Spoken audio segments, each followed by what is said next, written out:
Bachelor लोगों को किराए पर घर नहीं देने का एक कमेटी का फैसला है. അപ്പോ ചുരുക്കി പറഞ്ഞാൽ ഗോവിന്ദൻകുട്ടിയെ പറഞ്ഞു വിടാന്ന് തീരുമാനിച്ചു. ഇന്ന് എന്റെ ഭാര്യ, നാളെ നിങ്ങളുടെ പെങ്ങള്, അങ്ങനെ പെണ്ണുങ്ങൾ ഉള്ളിടത്തൊക്കെ കയറും. വെറുതെ മലയാളികൾക്ക് ചീത്തപ്പേരുണ്ടാക്കാതെ ഇറക്കി വിട്ടേക്ക്. ആ ദേ വരുന്നു. നിങ്ങളായി നിങ്ങളുടെ പാടായി. ഞാൻ ദേ കടയിലേക്ക് പോകും.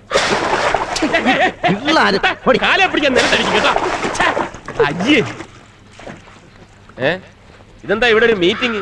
ആരെങ്കിലും തട്ടിപ്പോയാ? നിന്നെ ഇവിടുന്ന് പുറത്താക്കാൻ തീരുമാനിച്ചു. ആര്? ഇവിടുത്തെ കമ്മിറ്റി. എന്തിന്? നീ കാരണം മാനമര്യാദയ്ക്ക് പെണ്ണുങ്ങൾക്ക് ഇവിടെ ജീവിക്കാൻ പറ്റുന്നില്ല. അങ്ങനെ പോന്ന് പറയുമ്പോ അങ്ങനെ പോകാനൊന്നും പറ്റത്തില്ല. പോയേ പറ്റൂ. പെട്ടിയെടുത്ത് പുറത്തു വെച്ചിട്ടുണ്ട് ഓണർ. വാതില് താഴിട്ട് പൂട്ടി.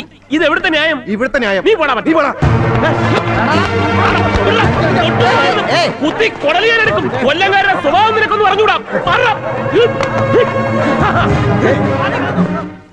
ഒരു ഗംഭീര അടി നടത്തേണ്ടി വരും. കൂടെ നിന്നോളാം. ഞാൻ നിൽക്കില്ല.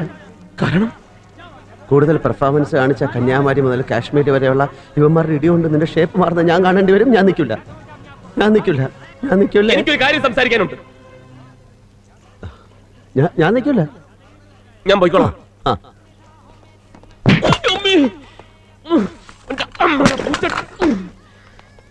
ബെസ്റ്റ് ജാതകം ആരുടെ? നിന്റെ കാലെടുത്ത് കുത്തി കിടപ്പാടം പോയി കിട്ടും. അത് എന്റെ ജാതകത്തിന്റെ കുഴപ്പമില്ല, അതിന്റെ കയ്യിലിരിപ്പിന്റെ കുഴപ്പ. കണ്ട പെണ്ണുങ്ങളെ കയറി പിടിക്കാൻ നിന്നോട് ആര് പറഞ്ഞു? ഇടിവെട്ടിവന്റെ തലേ പാമ്പ് കടിച്ചു. ചിന്നക്കട ജംഗ്ഷനിൽ വെച്ച് എപ്പാ? ഒരു 7-7:30 ആയി കാണും. ഇവിടെ മൈത്തോണ്ടി നമ്മുടെ ഇപ്പോഴത്തെ അവസ്ഥയെ കുറിച്ച് ഞാൻ പറഞ്ഞതാ. ഇനിയിപ്പോ എന്ത് ചെയ്യും? എവിടെ പോയി കിടക്കും? തൽക്കാലം പെട്ടി കൊണ്ട് തങ്കന്റെ കടയിൽ വെക്കാം. എന്നിട്ടൊരു സ്ഥലം തപ്പാം. വാ.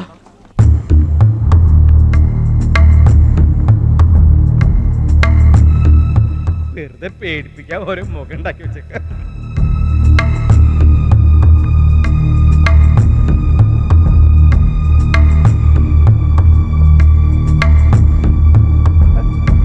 ഇവൻ തന്നെ.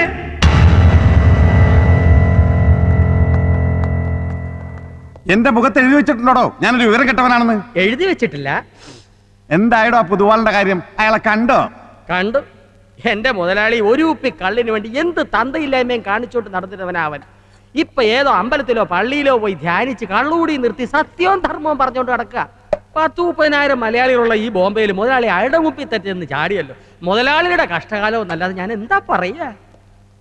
അപ്പോ അവനൊരുത്തനെ ഒതുക്കി കിട്ടിയാൽ എന്റെ കാര്യം താനേറ്റു. അതേനേറ്റു. മറ്റേ കാര്യങ്ങളൊന്നും എന്റെ കൊക്കിന് ജീവനുള്ളിടത്തോളം കാലം. ഞാൻ കൊക്കം വളർത്തുന്നു. ആ കൊക്കല്ല മുതലാളി, ഈ കൊക്കിന് ജീവനുള്ളിടത്തോളം കാലം അതൊന്നും ഒരു കുഞ്ഞു അറിയില്ല. വയ്ക്കോ, കോർട്ടിൽ നിന്ന് കാണാം.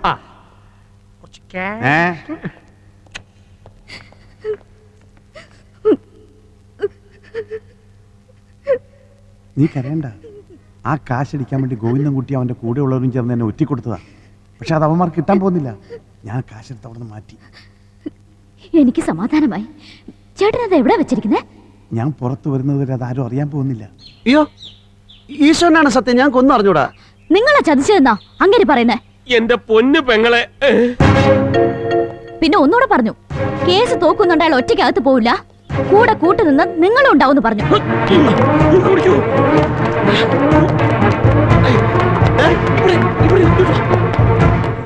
നമുക്ക് എവിടെയെങ്കിലും പോയി വിളിക്കാം. എന്തിന്? അയാൾ ഇവിടെ ചാത്താക്കെന്ന് പറഞ്ഞാൽ അതല്ലേ നീ ഓടിയത്? ഞാൻ ഓടി അതിനൊന്നുമല്ല. ഈ തരികളൊക്കെ ഇറങ്ങുന്നതിന് മുമ്പ് ഡിസക്ക് ഒരു 50,000 രൂപ അടച്ചെന്ന് പറഞ്ഞില്ലേ? അത് ഇയാളുടെ കാശ് കൊണ്ട്. അതിന് നീ ഓടി എന്തിനെ? ഈടാ അയാൾ കോടതി കെട്ടിവെക്കാൻ എന്ന കാശെടുത്താ ഞാൻ വിസയ്ക്ക് കൊടുത്തത്. അന്ന് മുതൽ പോലീസിനെ കൊണ്ട് നടക്കുക എന്നെ തപ്പാൻ. ഇയാൾ അവളും തമ്മിൽ എന്ത് ബന്ധം? അതന്വേഷിക്കാൻ നിന്ന തോമസ് ചേട്ടൻ നമ്മളെ അകത്താക്കുന്നതിന് മുമ്പ് ഇയാൾ നമ്മളെ അകത്താക്കും. നമ്മളെ? ആ, ഞാൻ അകത്തായ നീ അകത്തങ്ങനെ? ഞാൻ നിന്റെ പേര് പറഞ്ഞു കൊടുക്കില്ലേ? കുട്ടിക്ക് എന്താണ് എന്റെ ഓട്ടോഗ്രാഫ്? ഞാനൊരു ഫാനാ. എന്താ പേര്? എലീന. എന്താ ഇവിടെ? ലോ പ്രാക്ടീസ് ചെയ്യാൻ ഇന്ത്യയിൽ വന്നതാ. ഓഹോ. നമ്പീഷൻ വക്കീലെന്ന് ഒരുപാട് കേട്ടിട്ടുണ്ട്. അങ്ങനെയൊക്കെ വഴിയില്ലോ. കണ്ടതിൽ സന്തോഷം.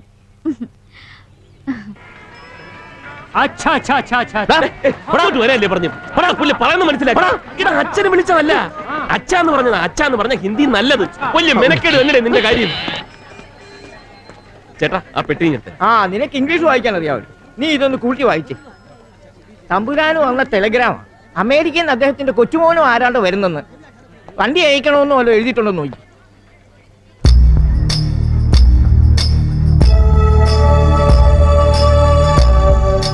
എന്താ എന്താ എഴുതിയിരിക്കുന്നത്? Reaching tomorrow morning. നാളെ തന്നെ വരുന്നുണ്ട് രാവിലെ. സമാധാനമായി. എയർപോർട്ടിലേക്ക് വണ്ടി അയക്കണമെന്നോ മറ്റോ? നോ, വണ്ടി അയക്കണ്ട, നേരിട്ട് വന്നോളാന്ന്. ആ നമ്പീശൻ ഒന്നും പറയാൻ്റെ ടെലഗ്രാം വീട്ടിലേക്ക് കൊടുത്തയച്ചു. എന്തായാലും കാത്തിരിപ്പ് അവസാനിച്ചല്ലോ. ഈശ്വരൻ കാത്തു. വരട്ടെ. ഇങ്ങോട്ട് മാറ.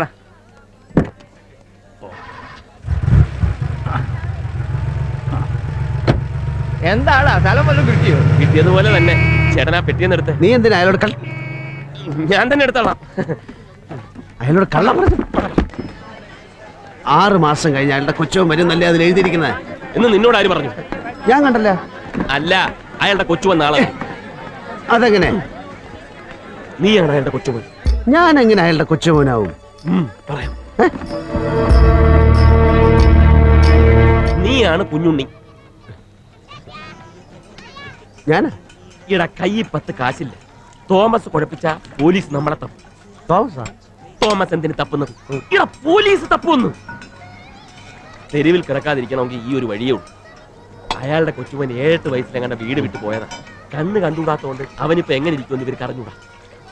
താമസിക്കാൻ ഒരിടം തൽക്കാലം അത്രയും കരുതിയാൽ മതി. അപ്പൊ ബന്ധുക്കളും സ്വന്തക്കാരുമായിട്ടൊക്കെ ഉടക്കായതുകൊണ്ട് ആരും അങ്ങോട്ട് വരാനേ പോന്നില്ല. 6 മാസത്തിനും നമ്മുടെ കേസൊക്കെ ഒന്ന് തണുക്കും. നമ്മുടെ കാശിന്റെയും വിസയുടെയും കാര്യത്തിനൊരു തീരുമാനവും ആവും. അപ്പൊ നീ അവിടെ താമസിക്കും? നമ്മൾ രണ്ടുപേരും അവിടെ തന്നെ താമസിക്കും. ഞാനൊരാൾ അവിടെ ഉണ്ടെന്ന് അവരറിയാനേ പോകുന്നില്ല. ഞാൻ പറയുന്ന അങ്ങോട്ട് കേട്ടാ മതി. അപ്പൊ അല്ല പൊറോട്ട കഴിക്കും. കാര്യങ്ങളൊക്കെ സിമ്പിളാണ്, കോംപ്ലിക്കേഷൻ ആക്കരുത്. ഒരാളും അറിയരുത് നിന്റെ കയ്യിലാ ലോക്കറിന്റെ താക്കോലുണ്ടെന്ന്. അതിന് താക്കോൽ എന്റെ കയ്യിലില്ലല്ല. എടാ, മരുന്ന് ഡപ്പിക്കുള്ളിൽ നീ അത് എടുക്കുമല്ലോ. എടുക്കണ? പിന്നെ നിന്നോട് ഇത്ര നേരം പറഞ്ഞോണ്ടിരുന്ന എന്താടാ? മരുന്ന് അതെ, അതിനകത്തുനിന്ന് ആ താക്കോൽ എടുത്ത് മറ്റെവിടെയെങ്കിലും ഒളിപ്പിക്കണം. അത്രേ ഉള്ള. അത് ഞാൻ ഒളിപ്പിക്കാം. ആരും അറിയരുത് അത് നിന്റെ കയ്യിലുണ്ടെന്ന്. ഒളിപ്പിച്ച് കഴിഞ്ഞ പിന്നെ എന്റെ കാണൂലല്ലോ. എങ്കിലും അത് നിന്റെ കയ്യിലാണല്ലോ ഉണ്ടാവുക. എന്റെ കയ്യിലില്ലല്ലോ, ഞാൻ ഒളിപ്പിച്ച് കഴിഞ്ഞില്ലേ. എടാ, നിന്റെ കയ്യിൽ വന്നതിന് ശേഷമുള്ള അത് ഒളിപ്പിച്ചു വെക്കുക. ഒളിപ്പിച്ച് കഴിഞ്ഞ പിന്നെ എന്റെ കാണൂലല്ലോ. എടാ കഴുത, താക്കോൽ എവിടെ നിനക്ക് അറിയില്ലേ? മരുന്ന് ഇപ്പോഴല്ല, പിന്നെ അത് അവിടെ നിന്ന് എടുത്തതിന് ശേഷം. അപ്പൊ എന്റെ കയ്യില്, പിന്നെ ഞാനത് ഒളിപ്പിച്ചു വെക്കുമല്ലോ. അപ്പൊ എന്റെ കയ്യിൽ കാണൂലല്ലോ. എടാ, നിന്റെ കയ്യിൽ ഉള്ളത് കൊണ്ടല്ലേ നീ അത് ഒളിപ്പിക്കുന്നത്.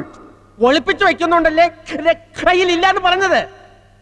നീ ഒളിപ്പിക്കുമ്പോ നിനക്കറിയാലോ അത് നിന്റെ കയ്യിലുണ്ടെന്ന്. അതാരും അറിയരുതെന്നാ പറഞ്ഞത്. എന്റെ കയ്യിലുണ്ടെങ്കിലല്ലേ അച്ചായ എന്റെ കയ്യിലുണ്ടെന്ന് ആൾക്കാരറിയൂ. എന്റെ കയ്യിലില്ലല്ലോ, ഞാൻ ഒളിപ്പിച്ചു വെച്ചില്ലേ. ഇപ്പൊ താക്കോൽ അവിടെ ഉണ്ട്. മരുന്ന് അവിടെ വെച്ചേക്ക്, അവിടെ ഇരിക്കട്ടെ, അവിടെ ഇരിക്കട്ടെ, അവിടെ വെച്ചേക്ക്, അവിടെ വെച്ച്. എന്താണ്? അപ്പൊ അതെടുത്ത് എവിടെയെങ്കിലും ഒളിച്ചു വെക്കണ്ടേ? വെക്കണം. അതവിടെ നിന്ന് എടുക്കുമ്പോ നിന്റെ കയ്യിലുണ്ടാവും. ആ, അത് നിന്റെ കയ്യിലുണ്ടെന്ന് മറ്റാരും അറിയരുതെന്നാ അച്ചായൻ പറഞ്ഞത്. ഒളിച്ചു വച്ചാ പിന്നെ എന്റെ കയ്യിൽ കാണൂലല്ലോ.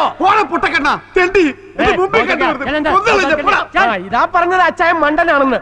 വെറുതെ അല്ല ജയിലിൽ കിടക്കുന്നത്.